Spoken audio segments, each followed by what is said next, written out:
what's going on, guys? So it's been a minute since we've done another Q&A, and so I decided to go back to the 200,000 subscriber Q&A because I recorded roughly about 2.5 hours worth of audio, and so I decided to go back to the stuff that was already recorded and look at some more questions that I haven't actually answered on the channel via Q&A. So these are always so much fun to actually do and engage with you guys. Thank you once again for all of your support. We'll probably have one more Q&A after this one, and then once this is done, we'll move on to the next milestone Q&A. So we're at 220,000 subscribers now, so probably the 230,000 subscriber Q&A. So with that being said, thank you for your support. Let's get into the Q&A. Let's see. You sobbed. I apologize. Jesus Christ, I will butcher your name. I'm giving you a heart just because I butchered it. He says, damn, your growth was fast. You made a question answer video around 100K, right? Actually, I made them, I try to make them every 10,000, but you know, I've been slacking. You know, I actually skipped a couple. And I don't think a lot of time has passed since that. Actually, by the time I hit 200,000 subscribers, it had been less than a month since I was at 180. I gained like 19,000 subs in a month. It was fucking crazy. It says you kind of deserves a lot more, so 200K is still less. I'm fucking flattered by that. Azur Ram, fuck. Heart, just because I butchered the name. What if during the 4th Great Ninja War, Madara learned the truth about Black Zetsu before getting stabbed? Then Black Zetsu become his bitch, and honestly, Madara said that he was going to get serious, and he had already figured out how to fight back against Naruto. He had already figured out Sasuke's abilities. Kage was on a different level. I think ultimately he gets sealed away, and I think that'd have been a better story in my opinion, because the Kage shit was bullshit. Aisha Saeed, my only question, how are you so big brain? Oh, also, do you like haiku? I'm so big brain because I'm part of the Church of Lady 1010, and I actually want to get into haiku, but I've not actually checked it out. People told me if I like Slam Dunk, I would enjoy haiku. I know that's like a big series, so I'm definitely gonna check it out at some point. And when I do, it'll be over there on Kryptonian Saiyan. Lauren Davies says, if you're responsible for creating a brand new shonen anime, what obscure abilities and powers would you give to the protagonist? You know, for me, if I had to do my own shonen anime or manga, I would do something where the main character would be a character who is the byproduct of a forbidden union. So a half demon, half witch. I would do something like that. I would have it where the parents are a great powerful demon and a great powerful witch, and the child that they have is caught in between those two worlds right there. I would do something like that because I love Japanese mythology, and I really feel like that's something that could work right there. You know, I would have to actually think a little bit more on it. I think that kind of playing with those elements be really nice because that's like light and darkness right there. I think that would be really cool. Let's see. Okay, heart, because I'm gonna butcher that. What do you think about the future of in the Boruto manga? Do you like the way the series is going, and do you have any theories? I mean, honestly, I'm along for a ride. I think the manga has definitely been picking up pace since chapter 24, 25. I think it hit a little bit of a snag with the Naruto versus Delta stuff. Boruto fights typically last about a manga volume, but that was just like a rinse and repeat how to draw Dragon Ball Z fights. So wasn't too big of a fan of that, you know, at the time when it came out. I was like, oh yeah, this is nice. And I was like, oh shit, this is Dragon Ball. I recognize some of the poses. And it's like, I didn't catch that until after the actual chapters were done. And once I finished the reread of it, I said, oh shit, he's grabbing a lot of Dragon Ball stuff. Future of the Boruto manga, I think that whatever they do for the time skip, they can't fuck it up. That time skip's gonna make or break the series. Carson Zachary says, would you do a tournament of anime video? Like the Tournament of Power, but all shonen anime you know are in it. I don't know, man. Like I might, that sounds fun. If I did something like that, I would want to have other people on. I really don't power scale, so that would be something, you know, you have to kind of do justice on that, you know. So like if I did that, like I would like to have like one person from each respective fandom that is also aware of, and that makes like the list so fucking short people can go on to, because you know it's just like you have to know the one special area of one anime, but you also got to be very familiar with how everything works on the other series as well. It'd be very interesting. Daniel Ebo asks, I honestly want to see what the great Naruto Explained Sensei looks like. Yo, first of all, I'm gonna say this. The OG Kryptonian Saiyan fans, they already know what I look like. The second thing, if you're new, I'm gonna stand by it. I'm gonna stand by it. Once we hit 1 million subscribers, I will do a face reveal. And you know, you can see me in all my glory then. And once that happens, I'll probably just start doing face cam videos anyway, because I have more fun doing those, to be honest with you. You know, so I would probably do that, because you know, gives me the opportunity to talk more so, you know, off the cuff, man. So I would probably do that, man. There ain't no problem about it. I am gonna do that. Originally what I planned to do for 1 million subs, so I was gonna do like the ultimate troll. Like, so I did like a cosplay of Toby years ago, and I was gonna wear the Toby mask, and then I was gonna have and say face reveal, and then I was gonna have the Kakashi mask right underneath it. Like, I was gonna troll big time, man. I was gonna troll big time for 1 million subscribers. So I was like, you know what, I can't do that. You know, I will piss so many people off if I do that shit. So yeah, definitely. But you know, give you an idea though, you know, people have seen my old videos. They'll tell you, you know, that motherfucker's built. You know, I'm not built no more, because, you know, life happened in 2018. I put on a lot of weight, but I'm getting back there though. But, you know, like you go back to like 2016, 2017, you know, people that comment in the comment section be like, look, Jesus Christ, it looks like he's bench pressing tanks and shit.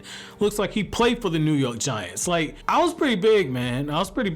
You know, people that I used to work with used to call me Baby Hulk. I was pretty fucking swole, man.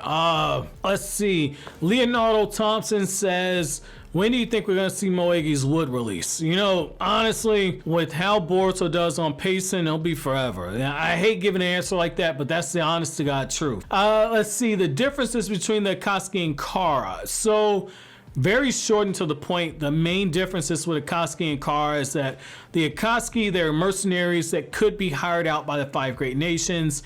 And that was the case. That was a big point of contention by the Raikage during the 5 Kage summon. Even Inoki admitted to hiring the Akatsuki in the past. With Kara, it's a little bit different. Kara does everything in the shadows. Like, whereas the Akatsuki are mercenaries, you should really look at Kara as a big ass criminal organization. Like, when it comes to the drugs that get sold on the black market that take advantage of medical advancements, that's Kara. When you talk about people in other nations that are being overthrown, that's Kara. When you talk about the people in the Land of Fire that were trying to get Naruto overthrown, that's Kara. You know, basically with them is, you know, they're looking for all this funding, and we know why they got funding, because they were having the vessel built. And so Kara's more like a mob. That's the way that I distinguish them. Like, basically the Akatsuki would be the people that Kara would fucking hire out to do their dirty work. So that's a good way to put it, man. Like, the Akatsuki are the hitters, and the Kara organization are the people that hire the hitters. That's the best way to put it. That's actually a really good way to put it. Corey Trevor says, why is Sasuke such a pain in the balls? Well, you know, hey man, you know, Sasuke, he gotta be a pain in the balls because he single-handedly saved the Naruto manga back in the day. That's gonna troll some people, man. Let's see, Manga Etc. says, do you think it's time for another Boruto movie? Hell yes. If so, would you like to be canon or non-canon? Canon. If no, why? Also, congrats on reaching 200K. Yeah, so basically, man, honestly, I definitely think that we need another movie. It's long overdue. The anime does well enough. I think it needs to be done as canon because it gives you the opportunity to continue the story at some point. I think that if we have a time skip, there needs to be a movie set in the time skip that directly sets things up. I think that that's the best way to do that. You can't do an OVA. I think that's the way you need to do it. Sasuke Aizen. There you go. There you go. We got a Bleach fan. You get a heart for that. I fucking love Bleach. Will you make a video on other members of the Akatsuki individually? If story he or she survive. Oh, okay. So like if I would do a what if on if certain members of the Akatsuki survive. I mean, I would have to actually think about it. I know I did it for Itachi, but Itachi is one of my favorite characters. So I would have to think about that one. Let me get back to you on that one. Anime Epic Adventure. Did Sasuke really lose Rinnegan? Also, another question. How long have you been in an anime? Sasuke losing the Rinnegan? Probably. Remains to be seen. You know, he's got a few options. I've talked about those in the past. Another question, how long have I been into anime? I have been into anime since 1998. I'm gonna date myself a little bit. I've been into anime since 1998. You know, so I grew up with the ocean dub of Dragon Ball Z. Back when Toonami was the only way that you could actually get your hands on anime if you weren't like me that was lucky enough to actually have actual anime stores, which were very small back in the 90s. They weren't very widespread.